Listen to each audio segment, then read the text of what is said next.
Esther 6. On that night could not the king sleep, and he commanded to bring the book of records of the Chronicles, and they were read before the king.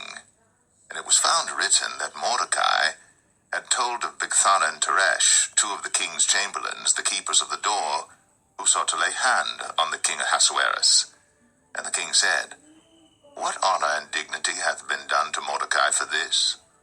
Then said the king's servants that ministered unto him, There is nothing done for him. And the king said, Who is in the court? Now Haman was come into the outward court of the king's house, to speak unto the king, to hang Mordecai on the gallows that he had prepared for him. And the king's servants said unto him, Behold, Haman standeth in the court. And the king said, Let him come in. So Haman came in. And the king said unto him, What shall be done unto the man whom the king delighteth to honor?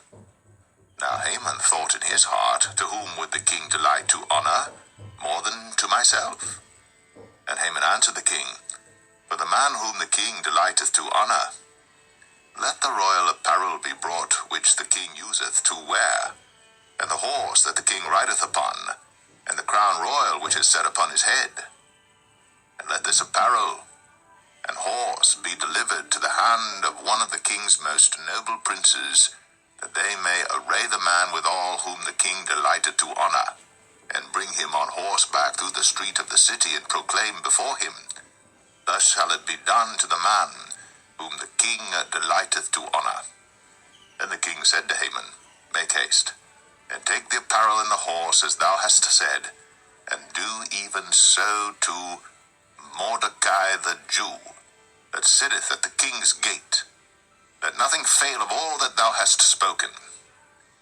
Then took Haman the apparel and the horse, and arrayed Mordecai, and brought him on horseback through the street of the city, and proclaimed before him, Thus shall it be done unto the man whom the king delighteth to honor.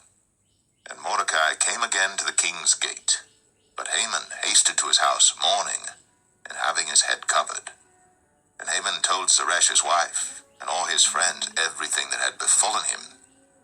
Then said his wise men, and Zeresh his wife unto him, If Mordecai be of the seed of the Jews, before whom thou hast begun to fall, thou shalt not prevail against him, but shalt surely fall before him.